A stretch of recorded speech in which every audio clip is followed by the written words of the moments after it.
കുറച്ചു നാളത്തെ എന്റെ ആഗ്രഹമാണ് പുതിയൊരു അനിമ ഇരുന്ന് ചെയ്യണമെന്ന്. അതിന്റെ ഭാഗമായിട്ട് നല്ലൊരു അനിമയെ കണ്ടുപിടിക്കാൻ വേണ്ടി കുറച്ച് അധികം അനിമ ഞാനിരുന്ന് കണ്ടു തീർത്തു. ബട്ട് അൺഫോർച്ചുനേറ്റ്ലി ഒരു അനിമയ്ക്കും എന്നെ സാറ്റിസ്ഫൈ ചെയ്യാൻ കഴിഞ്ഞില്ല. അങ്ങനെ ഇരിക്കുമ്പോൾ നല്ലൊരു അനിമേഷൻ എനിക്ക് കിട്ടി. പേഴ്സണലി എനിക്ക് ഇഷ്ടപ്പെട്ട, ചെറുപ്പത്തിൽ ഞാനിരുന്ന് ഒരുപാട് കണ്ടിട്ടുള്ള, ചെറുപ്പത്തിൽ മാത്രമല്ല ഈ അടുത്തും ഒന്നിൽ കൂടുതൽ തവണ കണ്ടൊരു അനിമേഷൻ. ചിലപ്പോൾ ഒരു എയർലി 2K കിഡ്സിന് ഇതൊരു നൊസ്റ്റാൾജിക് അനിമേഷൻ ആയിരിക്കും. 2005 മുതൽ 2008 വരെ നിക്കലോഡിയൻ എന്ന ചാനലിൽ ഒരു TV സീരീസ് ആയി റിലീസ് ചെയ്ത ഈ ഒരു അനിമേഷൻ കുറച്ചധികം അണ്ടർറേറ്റഡ് ആണ്. അതിന് കാരണം ഇത് കുട്ടികൾക്ക് വേണ്ടി പുറത്തിറക്കി എന്നതാണ് ഒന്നാമത്തെ റീസൺ. പക്ഷെ ഞാനത് പറയില്ല, അഡൾട്ട്സിനും കാണാനുള്ള ഒരു സ്റ്റോറി ബേസ് ഇതിനുണ്ട്. ഞാൻ പറഞ്ഞു വന്നത് അവതാർ ദ ലാസ്റ്റ് എയർബെൻഡർ എന്ന അതിഗംഭീരമായിട്ടുള്ള ഒരു അനിമേഷൻ ആണ്. മൈക്കിൾ ഡാൻഡെ ഡിമാർട്ടിനോയും ബ്രയാൻ കൊനിയറ്റ്സുകോയും ചേർന്നിട്ടാണ് ഈ ഒരു അനിമേഷൻ ക്രിയേറ്റ് ചെയ്തിട്ടുള്ളത്. പൂർണ്ണമായിട്ടും അമേരിക്കക്കാരുണ്ടാക്കിയതുകൊണ്ട് ഈ ഒരു അനിമേഷൻ അമേരിക്കക്കാരുടേത് തന്നെയാണ്. അതുകൊണ്ടാണ് ആദ്യം മുതലേ അനിമേ എന്ന് പറയാതെ അനിമേഷൻ എന്ന് പറഞ്ഞു തുടങ്ങിയത്. പക്ഷേ ഈ ഒരു അനിമേഷൻ ക്രിയേറ്റ് ചെയ്തിട്ടുള്ളത് ഒരു ചൈനീസ് ഹിസ്റ്റോറിക്കൽ കൾച്ചേഴ്സിന്റെ ബേസിലാണ്. അതുകൊണ്ട് തന്നെ ഒരു ഏഷ്യൻ ടച്ച് ആണ് ഈ ഒരു അനിമയ്ക്ക് ഉള്ളത്. ഇനി അനിമേഷനിലേക്ക് വരുമ്പോൾ വാട്ടർ, എയർ,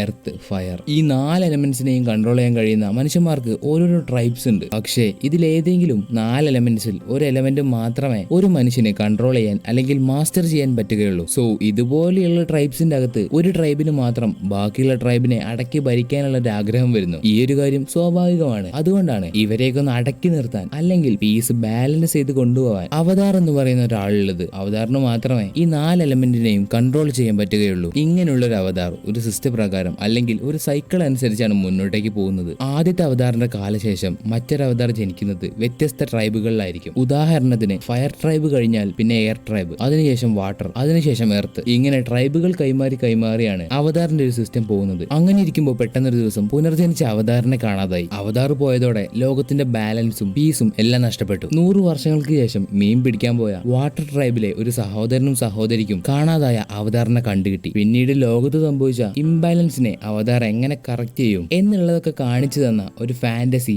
ആക്ഷൻ, അഡ്വഞ്ചർ, കുറച്ച് റൊമാൻസും ഫണ്ണൊക്കെ ഉള്ള നല്ലൊരു അനിമേഷൻ ആണിത്. ഇതിൽ വരുന്ന മ്യൂസിക്കുകളാണ് എടുത്തു പറയേണ്ടത്. കേട്ട് കഴിഞ്ഞാൽ ഗൂസ് ബംസ് വരുന്ന അത്യാവശ്യം ഗംഭീരമായിട്ടുള്ള മ്യൂസിക് ആണ് ഇതിന്റെ ഹൈലൈറ്റ്. ഇതിലുള്ള അനിമേഷന്റെ ഒക്കെ കാര്യത്തിലേക്ക് വരുമ്പോൾ അത്യാവശ്യം കണ്ടിരിക്കാൻ പറ്റുന്ന നല്ല രീതിക്കുള്ള അനിമേഷൻസ് ആണ്. പിന്നെ 2006 പരിമിതികളുണ്ട്. സോ 3 സീസണുള്ള ഈ ഒരു അനിമേഷൻ ഞാൻ എല്ലാവർക്കും സജസ്റ്റ് ചെയ്യുന്നു. കണ്ടതിന് ശേഷം അനിമേഷൻ നിങ്ങൾക്ക് തന്ന ഫീല്, ആ ഒരു ഇമ്പാക്ട് നിങ്ങൾക്ക് കമന്റ് ചെയ്യാവുന്നതാണ്. പിന്നെ ഡൗൺലോഡ് ചെയ്ത് കാണാൻ മടിയുള്ളവർക്ക് ഈ ഒരു അനിമേഷന്റെ എക്സ്പ്ലനേഷൻ നമ്മുടെ ചാനലിൽ ഉടനെ വരുന്നതാണ്. എന്നാൽ കഴിയുന്ന രീതിയിൽ നല്ല വൃത്തിക്ക് ഭംഗിയോടെ ഞാൻ എക്സ്പ്ലെയിൻ ചെയ്യാൻ ശ്രമിക്കും. അതുപോലെ ഈ വരുന്ന ഞായറാഴ്ച, അതായത് 14/4/2024 ഈ അനിമേഷന്റെ ഒരു പ്രൊമോ വീഡിയോ വരുന്നുണ്ട്. അത് കഴിഞ്ഞ് ചൊവ്വാഴ്ച, അതായത് 16/4/2024 ഈ അനിമേഷന്റെ സീസൺ 1 ആദ്യത്തെ എപ്പിസോഡ് അപ്ലോഡ് ചെയ്യുന്നതാണ്. അന്ന് എല്ലാവരും നല്ലതുപോലെ സപ്പോർട്ട് തരുമെന്ന് പ്രതീക്ഷിക്കുന്നു. സോ ഇതുവരെ സബ്സ്ക്രൈബ് ചെയ്യാത്തവരൊക്കെ സബ്സ്ക്രൈബ് ചെയ്യൂ, ലൈക്ക് ചെയ്യൂ, കമന്റ് ചെയ്യൂ. എന്നാ അടുത്തൊരു വീഡിയോയുമായി കാണുന്നതുവരെ അനിമേ ലവേഴ്സ്, ഇറ്റ്സ് മീ അനിമോ.